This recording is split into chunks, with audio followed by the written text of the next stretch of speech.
안녕하십니까? 반갑습니다. 먼저 여러분을 축복합니다. 희망찬 2022년 새해가 시작된 지 벌써 한 달이 다 되었습니다. 어제나 오늘이나 영원토록 변함없는 하나님의 은혜와 사랑이 여러분과 함께 하심으로 매 순간 피어나는 꽃봉오리 같은 은혜가 여러분에게 임하시기를 바랍니다. 먼저 오늘 우리가 나눌 성경 말씀을 봉독하겠습니다.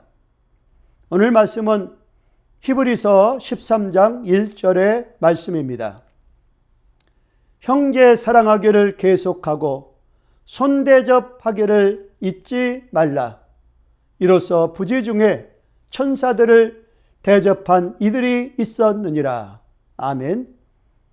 이 말씀을 통하여 계속되어야 할 일이라는 제목으로 말씀을 나누고자 합니다.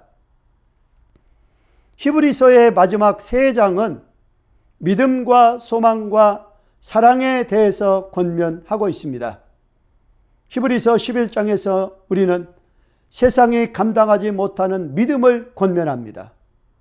히브리서 12장에서는 환난과 핍박 가운데서도 주님을 소망하며 화평함과 거룩함과 경건함과 두려움으로 하나님을 섬겨야 함을 권면합니다. 그리고 히브리서 13장에서는 우리가 세상에 베풀어야 할 사랑에 대하여 권면하고 있습니다. 이 믿음과 소망과 사랑은 개별적으로 존재하는 것이 아닙니다. 예수님을 믿음으로 하나님 나라에 대한 소망이 생기고 예수님을 소망함으로 이웃에 대한 사랑이 생기는 것입니다. 그래서 히브리서 13장은 목회적 권면 또는 실천적 교훈이라고 말합니다. 오늘 본문은 그리스도인이 실천해야 될 사랑에 대해서 두 가지 원칙을 가르쳐 주고 있습니다. 먼저는 형제 사랑하기를 계속하라고 하였습니다. 오늘 말씀 1절을 보시기 바랍니다. 형제 사랑하기를 계속하고 라고 말씀하십니다. 이 말을 한 배경이 있습니다. 왜 형제 사랑하기를 계속하라고 하였겠습니까? 그것은 형제 사랑하기를 계속하기 어려운 환경에 처해 있었기 때문입니다. 초대교회에는 두 가지 위험이 있었습니다. 하나는 외부로부터 오는 박해입니다. 가택수색하여 그리스도인을 체포하여 갔습니다. 또 핍박으로 믿음이 약해진 성도들을 판단하고 정죄하는 분위기가 있었습니다.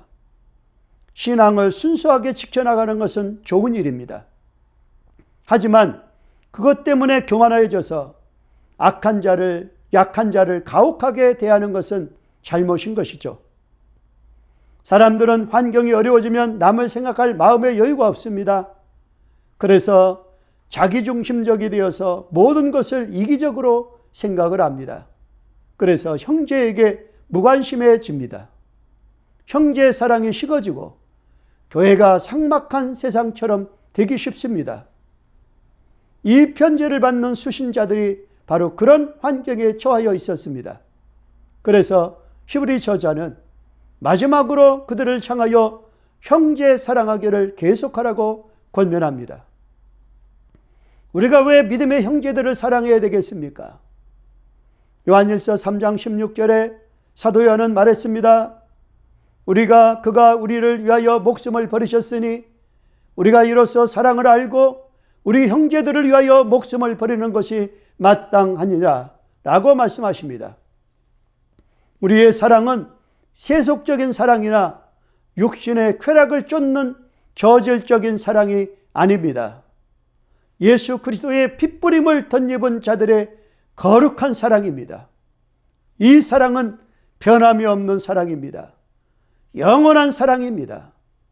그리스도의 은혜에 감사하며 그 사랑에 감동이 되어 예수 믿는 사람들을 사랑하는 것입니다.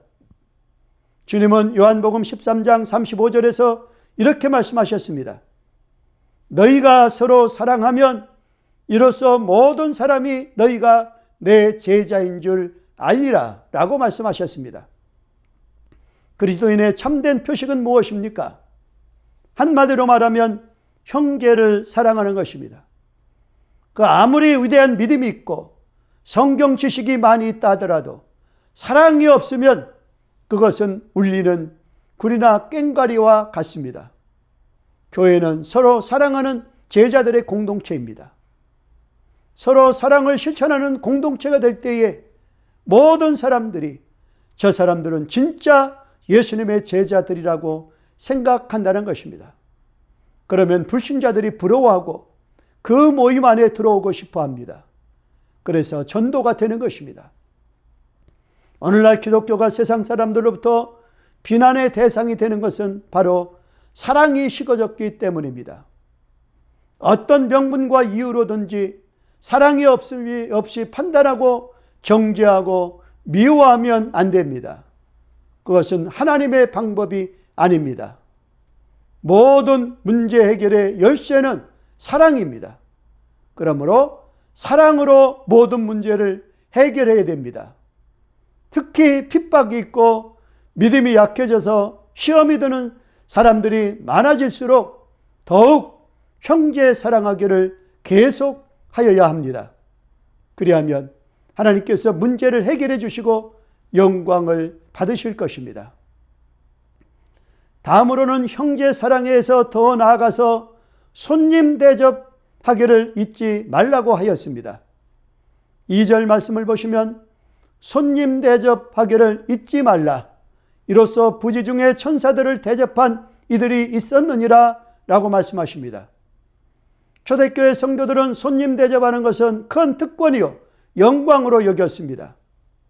당시 그리스도인들은 핍박으로 인해서 타지에 가면 숙식 문제가 가장 어려운 과제였습니다. 여간의 환경이 열악하고 값도 매우 비쌌습니다. 그래서 초대교회는 순회 전도자들을 자기 집에 모시고 대접하는 것이 장려되었습니다. 그들을 대접하는 것이 바로 복음전도 사역에 참여하는 것으로 영광스럽게 여겼던 것입니다. 그런데 가정마다 경제적으로 어려워지니까 나그네를 대접하는 것을 부담스러워하고 회피하려는 분위기가 생겨났다는 것입니다. 그래서 히브리서 저자는 손님 대접하기를 잊지 말라고 권면합니다. 왜 손님 대접하기를 힘써야 합니까? 이로써 부지 중에 천사들을 대접한 이들이 있었기 때문입니다. 손님들을 대접했는데 알고 보니 그들이 하나님이 보내신 천사들이었다는 것입니다.